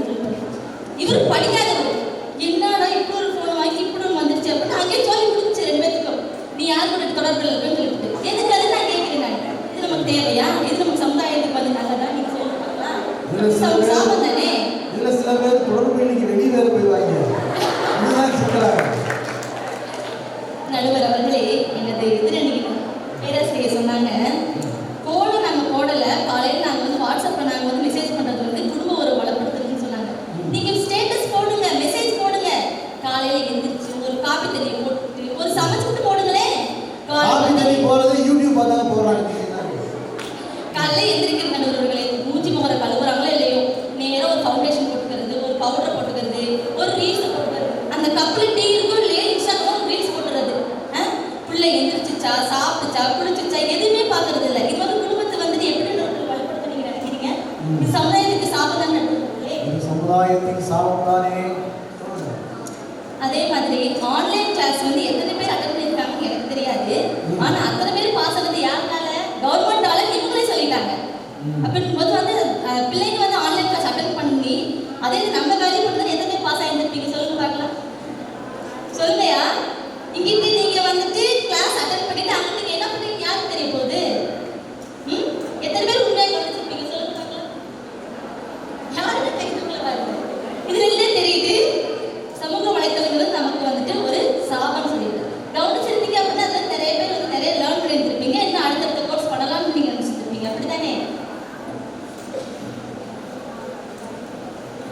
நம்ம சின்ன பிள்ளையில நாங்கள் சின்ன பிள்ளையா இருக்கும் பொழுதுலாம் ட்ரெஸ் எடுக்கிறதுக்கு திண்டுக்கல்ல இருந்து பார்த்து ரொம்ப ஃபேமஸ் பண்ணுவாங்களே, அங்கெல்லாம் போய் ட்ரெஸ்லாம் எடுத்துட்டு அதில் மளிகை சாமான் வாங்கணும் அப்படின்னா போய் சந்தைக்கு போய் வாங்கிட்டு அந்த மாதிரி நாங்கள் வாங்கிட்டு வந்து நடுவார்களே. ஆனால் இந்த காலத்தில் என்னன்னா மீஷோ, ஃப்ளிப்கார்ட்டு, அமேசானு கேட்டு ஆஃபர் போடுறாங்க. அந்த ஆஃபர் உனக்கு என்ன கொடுப்பாங்க? பழசு அந்த மாதிரி தான் நடுவர்கள் கொடுப்பாங்க. இதெல்லாம் உனக்கு வந்து தான் துணியை துவைச்சு அயன் பண்ணி தராங்க, அதெல்லாம் அவங்க வேணும். அது நமக்கு நான் ஹெல்த்துக்கு வந்து ஹெல்த் இஷ்யூ தான் நடக்குது.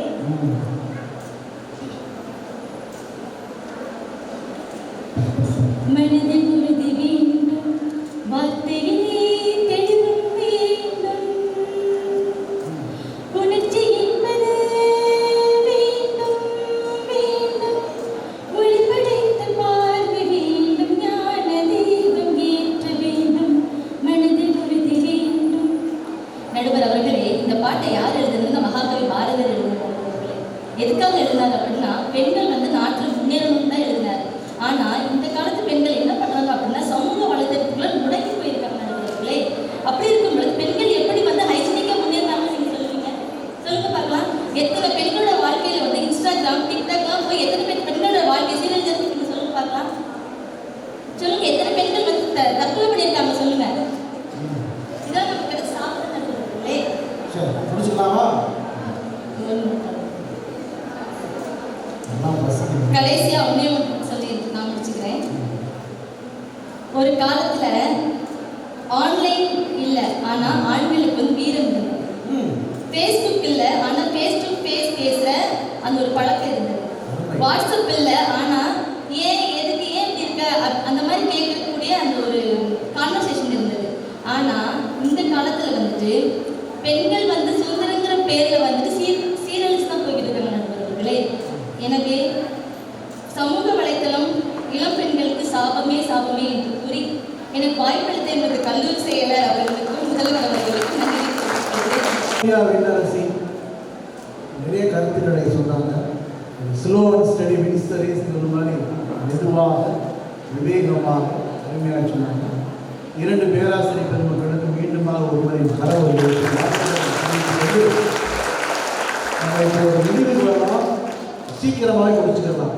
ஏன்னா நீங்கள் ஒரே இடத்துல ரொம்ப நேரம் உட்கார கஷ்டம் எங்களுக்கு தெரியும்.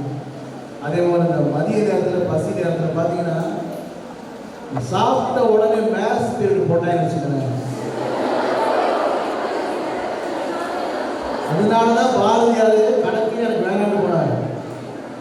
சாப்பிட்டு முடிச்சு மேத்ஸ் பீரியட் போட்டாங்கன்னா அந்த டீச்சரை சேர்ந்து தூங்க வச்சுருவாங்க. அதனால இந்த நேரம் கணக்கு போட வேணாம். இருதரப்பும் பேசி இருக்கிறாங்க. இருதரப்பும் தன்னுடைய வாதங்களை சிறப்பாக சொல்லி இருக்கிறார்கள். பட்டிமன்றமே பேசாமல், இதுவரை பட்டிமன்றமே கலந்து கொள்ளாமல் இவ்வளவு சிறப்பாக பேசினாங்கன்னா இந்த 6 பேரையும் சிரம் தாழ்த்தி வாழ்த்தி சரவண பவ. திருக்கார்த்திகை பெண்கள் வானத்தில் பார்த்தா 6 நட்சத்திரம் இருக்கும். திருக்கார்த்திகை பெண்களால் 6 பேர் சிறப்பாக பேசியிருக்காங்க. மீண்டும் கரவொலி வாழ்த்துகிறோம். பார்த்தீங்கன்னா சமூக வலைத்தளங்கள் செல்போனில் ஆரம்பித்து செல்போனில் முடியுது. வாழ்க்கை எங்கே ஆரம்பித்து எங்கே முடிகிறது என்பதை விட செல்போனில் ஆரம்பித்து செல்போனில் முடியுது. உள்ளங்கையில் உலகத்தை வைத்திருக்கிறோம். ஆனால் அந்த உலகத்தை எதற்காக வைத்திருக்கிறோம், எப்படி நாம் வைத்திருக்கிறோம், அதுதான் இங்கே வாதமாக இருந்தது. வரம் என்று சொல்லக்கூடியவர்கள் அருமையாக சொன்னாங்க. நாட்டை ஆளக்கூடிய பெண்களாக எப்படி வந்திருக்காங்க. சாபம் என்று சொல்றவர்கள் போர்வைக்குள்ளே புதைந்து கிடக்கும் பெண்களை பற்றி பேசினாங்க. நீங்க எவ்வளவோ அறிவியல் வளர்ச்சி வந்துருச்சு, நீங்க இன்னும் கோல போட்டி நடத்திட்டு இருக்கீங்க கேட்டாங்க. எங்க ஊர்ல ஒரு கிராமம், தேனி மாவட்டம், நல்ல கிராமம், பசுமை மாறாத மண்மணம் மாறாத மாவட்டம் எங்க மாவட்டம். அங்க தை பொங்கலுக்கு கோல போட்டி நடத்துவாங்க. நான் கல்யாணமான புதுசுல என் வீட்டுக்காரே எங்கள் ஊருக்கு கூட்டு போயிருந்தேன். நல்லா கவனிச்சுட்டாங்க. அங்கே கோல போட்டி நடந்துச்சு. கோலம் போட்டி வீட்டுக்காரி வீட்டுக்கு வந்துட்டான். திரும்ப நான் போய் ஏதாவது சிறப்பாக பரிசு கிடைக்குமான்னு போனேன். நல்லா கவனிங்க. போனாங்க 2 மாடு செத்து கிடந்துச்சு. பொங்கல் அன்னைக்கு 2 மாடு செத்து கிடந்துச்சு. ஏன்னா அவன் போட்ட கோலத்தை பார்த்து இந்த மாடு காணாம போச்சு, காலியாக போச்சு. கோலம் போகிற மாடை வளர்த்துருக்கா, மாட்டை பார்த்தா மாட்டுக்கே பயந்து நம்மளால செஞ்சு. அதுக்கப்புறம் இன்னைக்கு வரைக்கும் அந்த ஊரில் கோலம் போட்டி நடத்துறது. இன்னைக்கு எவ்வளவோ சமுதாயத்துல அறிவியல் முன்னேற்றம் வந்த பிறகு நீங்க ஏங்க என்ன கோல போட்டியிலே உட்கார்ந்துருக்கீங்க? செல்போன்ல ஆன் பண்ணி கூகுள்ல போய் சர்ச் பண்ணி என்ன வீட்டுக்கு முன்னாடி எப்படி கோலம் போடுறது, வீட்டுக்கு பின்னாடி எப்படி கோலம் போடுறது, வீட்டுக்கார மேல எப்படி கோலம் போட்டு வந்துட்டு போகுது. அது ஏன் நீங்க சாமமா நினைக்கிறேன் கேட்கிறாங்க. அவங்க அதை சொல்ல வரல. வீட்டில் எல்லா விளக்குகளும் அணைந்திருக்கிறது, நீங்கள் ஏன் போர்வைக்குள் புதைந்து கிடக்கிறீர்கள்? உங்கள் தூக்கம் போச்சு, உங்களுடைய உடம்பு போச்சு, ஆரோக்கியம் போச்சு. நீங்களாம் பார்த்தீங்கன்னா நம்ம என்ன செய்யறோம்? ஆரோக்கியமான உணவு சாப்பிட்றோமா? அம்மா ஆரோக்கியமான உணவு கட்டி கொடுத்தா சாப்பிட்றோமா? அது கேவலமா நினைக்கிறோம். நவதானியெல்லாம் இப்போ இல்லாம போச்சு, வந்துட்டு இருக்கு, இருந்தாலும் இன்னும் வர வேண்டும். எங்க ஆபீஸ் பக்கத்துல ஒரு கேண்டீன் இருக்கு. 4 மணி ஆச்சுன்னா எங்க ஸ்டாஃப் எல்லாம் அங்கே ஒழிச்சிருக்கிறாங்க. சுட சுட நெய் ஒழுகு ஜாங்கிரி போடுவாங்க. ஜாங்கிரி தெரியும்னா ஜிலேபி. எங்காவது போன 2 ஜிலேபி 3 ஜிலேபி அப்படி உள்ள அனுப்புவாங்க. பக்கத்தில் வீட்டுக்காரம்மா பஜ்ஜி போடுவாங்க. வாழைக்காய் பஜ்ஜி, மிளகா பஜ்ஜி, கிழங்கு பஜ்ஜி, அப்பளம் பஜ்ஜி 4 உள்ள அனுப்புவாங்க. இவ்வளவும் சாப்பிட்டு போட்டு சொல்லுவாங்க, அண்ணே சர்க்கரை இல்லாம டீ போடுறீங்களா? அப்ப இன்ன வரைக்கும் என்னதை தின்னீங்க கேட்டா எனக்கு சுகர், கொலஸ்ட்ரால். இன்னைக்கு நம்ம உணவு பழக்க வழக்கம் பீஸா, பர்கரு, அதையும் சொமேட்டோல ஆர்டர் பண்ணி வாங்கி சாப்பிட்டானா அது மனசு நிறையும். ஏன் அப்பத்தா சுட்ட கேப்பை தோசையை விட இந்த பீஸா பர்கர் மிக பெரியதா? சொல்லுங்க. இல்லையே. உணவு பழக்க வழக்கங்கள மாற்றம் வரணும்னு சொல்றாங்க. ஆனா என்ன வந்திருக்கு? அது சாபம் தானே, உங்க ஆரோக்கியத்தை கெடுக்கக்கூடிய சாபம் தானே. சமூக வலைதளத்தை பார்த்தா நீங்க சொல்றீங்க என்ன சமையல் பண்றீங்க? சமையல் பண்றதுக்கு பெண்கள் கற்றுக் கொடுக்கிறோமா? எனக்கே யூடியூப் மட்டன் குழம்பு வைப்பது எப்படி, யூடியூப் பார்த்து பண்றோம். போட்டாச்சு, சோறை போட்டாச்சு, சாப்பிட்டாச்சு. என்னம்மா மட்டன் குழம்புன்னு சொன்னா கறி துண்டவே காணும். ஐயோ கறியை உள்ள போட மறந்துட்டேன். அவன் என்னத்தை போட்டு சமைச்சான்னு தெரியல. அப்படிதான் போயிட்டு இருக்கு. அவ சாபமா இல்லையா? எதை கற்றுக்கொண்டு இருக்கிறீர்கள்? சமூக வலைத்தளம் மூலமாக கேட்டாங்க. ஆனா அவங்க சொன்னாங்க, கொரோனா காலத்தில் உங்களுக்கு படிப்பை உயர்த்தியது என்ன, உங்கள் அறிவை உயர்த்தியது என்ன? ஆன்லைன் தானே. இன்னைக்கு சமூக வலைத்தளம் மூலமாக எத்தனை விவசாய பெருமக்கள் தங்கள் வாழ்க்கையில விவசாயத்தை அதிகமாக இன்னும் அதிகமாக வளர்ச்சி பாதையில் கொண்டு போயிட்டாங்க தெரியுமா? ஒரு விஷயம் நல்லா தெரிஞ்சுங்க. நீங்க என்ன படிக்கணும் படிச்சுக்கங்க. தமிழ், ஆங்கிலம், எந்த வேதியியல் துறை, நீங்க வணிகவியல் துறை, சிஏ எதுவெல்லாம் படிச்சுக்கங்க. ஆனால் ஒவ்வொரு பெண்ணும் விவசாயத்திற்கு உதவி செய்யாவிட்டால் வரும் காலம் உங்களுக்கு கேள்விக்குறியாகத்தான் மாறும். எது வேணாலும் கொண்டு வந்துடலாம், செல்போன்ல என்னென்ன வேணா ஆப் கொண்டு வந்துடலாம். ஆனா சாப்பாடு என்ன செய்யணும்? விவசாயம் பண்ணி அந்த உணவை உற்பத்தி செய்தாதான் சாப்பிட முடியும். விவசாயம் பண்ணல, அரிசி வரல, பருப்பு வரல, என்னத்தை சாப்பிடுறீங்க? செல்போனை உடச்சு இந்த சிம் கார்டை நீ தின்னு, மெமரி கார்டை நான் திங்கிறேன், திங்க முடியும்? வாய்ப்பில்லை. ஆக மாற்றங்களை கொண்டு வருவதற்காகத்தான் இந்த சமூக வலைத்தளங்கள் உருவாக்கப்பட்டன. அந்த மாற்றங்கள் எப்படி வரும்? ஒன்றும் இல்லை. இன்னைக்கு மொழி ஆளுமைக்கு நம்ம என்ன முக்கியத்துவம் தரோம்? தமிழுக்கு என்ன முக்கியத்துவம்? அருமையா சொன்னா, எங்கள் வாழும் எங்கள் வளமும் மங்காத தமிழ் சங்கே முழங்கு. தமிழுக்கு நீங்க என்ன முக்கியத்துவம் தரீங்க? பாப்பா தானியா எத்தனையோ மொழிகளை படிச்சிருக்காங்க, தமிழையும் படித்து கொண்டிருக்கிறார். ஒன்றும் இல்லை சார், நீங்க பழைய இலக்கியங்களை எடுத்து பாருங்க.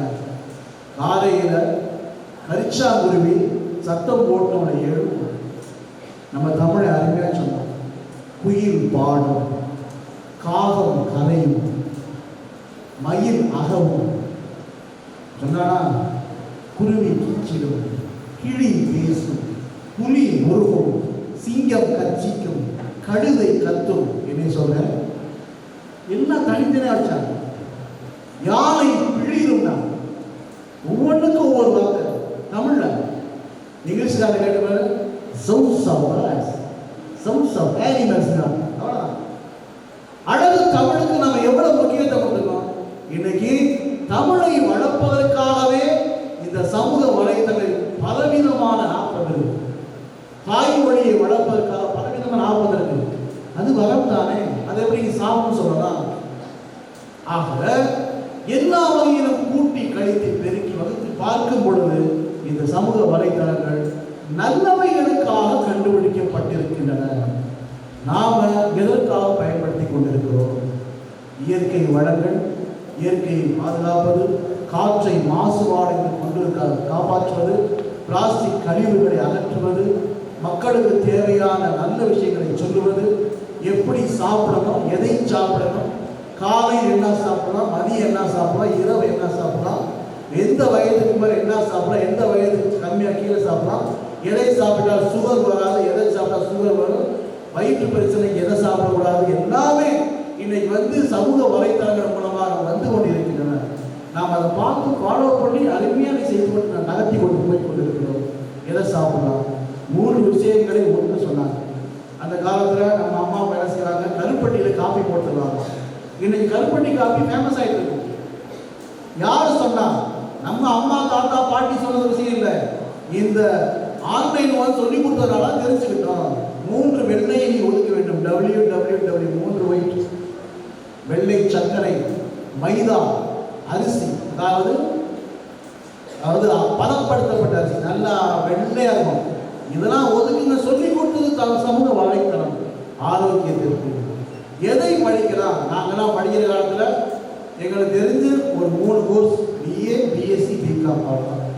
அதுக்கு மேலே எதுவுமே கிடையாது. ஆனால் இன்னைக்கு வெரைட்டி ஆஃப் கோர்சஸ், நிறைய படிப்புகள். எதை படித்தா உடனே வேலை கிடைக்கும், எதை படித்தா நம்ம ஈஸியாக படிக்கலாம், நம்முடைய திறமைக்கு ஏற்ப, நம்முடைய அறிவுக்கு ஏற்ப, நம்முடைய மதிப்பெண்ணுக்கு ஏற்ப எதை படித்தா உடனே நம்ம ஒரு வாழ்க்கையை அமைத்துக் கொள்ளலாம் என்பதை வெளியே சொல்லுவது சமூக வலைத்தளம். நீங்க ஏன் அதை வரக்கூடிய தவறை மட்டும் பார்க்குறீங்க? ஒரு பெரிய வெள்ளை பேப்பர் எடுத்து, பேரறிஞர் அண்ணா முன்னாடி ஒரு பெரிய வெள்ளை பேப்பர் எடுத்து நடுவில் கருப்பாக ஒரு புள்ளி வச்சாங்க. அண்ணா என்ன செஞ்சாரு? அந்த கருப்பு புள்ளியை விட்டு வெள்ளை பேப்பர் சொல்றாரு, அருமையான வெள்ளை பேப்பர். ஏங்க அந்த கருப்பு புள்ளி வந்து தெரியல, அதாவது நான் பார்க்கணும். எனக்கு தேவை சுற்றி உள்ள வெள்ளை மட்டுமே, உள்ளே உள்ள அந்த கருப்பு புள்ளிக்கு தேவையில்லை. நீங்க ஏன் அந்த சமூக வலைத்தளத்தில் தீயதை பார்க்குறீங்க? தீதும் நன்றும் பிறதர வாரா, நாம தான் பயன்படுத்தி கொண்டோம். ஆக இன்னைக்கு சூழல்ல நாம எதற்காக இந்த சமூக வலைத்தளத்தை பயன்படுத்தி கொண்டிருக்கிறோம் என்றால், தீமைகளுக்காக அல்ல, நன்மைகளுக்காக. இதன் மூலமாக என்ன செய்யலாம்? அப்பா அம்மாவுக்கு தொல்லை கொடுக்காம, சகோதரர் தொல்லை கொடுக்காம, இதன் மூலமாக பல விஷயங்களை கற்றுக்கொண்டு, பல விஷயங்களை தெரிந்து கொண்டு, கல்வி, ஞானம், விஞ்ஞானம், வாழ்க்கையில எப்படிலாம் முன்னேறலாம், இயற்கை வளங்கள், இதுக்கெல்லாம் நம்ம இந்த சமூக வலைத்தளம் பயன்படுத்தி கொண்டிருக்கிறோம். ஒன்றை சொல்லி முடிக்கிறேன். நீங்கள் செல்போனை யூஸ் பண்ணுங்க, யூஸ் பண்ண வேணாம், அது உங்களுக்கு இஷ்டம். வீட்டில் அம்மா அப்பா சொன்னாங்கன்னா உங்க இஷ்டம். ஆனால் பெண்களாகிய நீங்கள் வருங்காலத்தில் இந்த வையகத்தை மாற்றி வைப்பதற்காக புறப்பற்றக்கூடிய புரட்சி தீ நீங்கள், புரட்சி கணல் நீங்கள், புரட்சி எரிமலை நீங்கள். ஒன்றை சொல்லுகிறேன், இப்பேற்பட்ட பெண்கள் உங்கள் கல்லூரிக்கு உங்கள் அப்பா அம்மா உங்களை பார்க்க வராங்கன்னா, உங்களை கல்லூரியில் சேர்க்க வரணும், நீங்கள் வாங்கின மதிப்பெண்ணை பார்க்க வரணும், அவ்வளோதான். ஏதாவது ஒரு சின்ன தப்பு செஞ்சுட்டீங்கன்னு அப்பா அம்மா இங்கே வரக்கூடாது. அப்படி வந்தால் உங்களுடைய பிறப்பிற்கு அர்த்தம் இல்லாமல் போய்விடும்.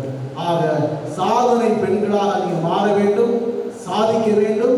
இந்த பூமியில் நான் பிறந்தேன், ஜெயித்தேன் என்று சொல்லக்கூடிய பெண்கள் வரிசையில் உங்கள் பேர் வர வேண்டும் என்றால் இந்த சமூக வலைத்தளங்களை வரமாக பயன்படுத்த கற்றுக்கொள்ளுங்கள். அந்த வகையில் பார்க்கும் பொழுது சமூக வலைத்தளங்கள் இளம் பெண்களுக்கு வரவே என்று கூறி வாய்ப்பு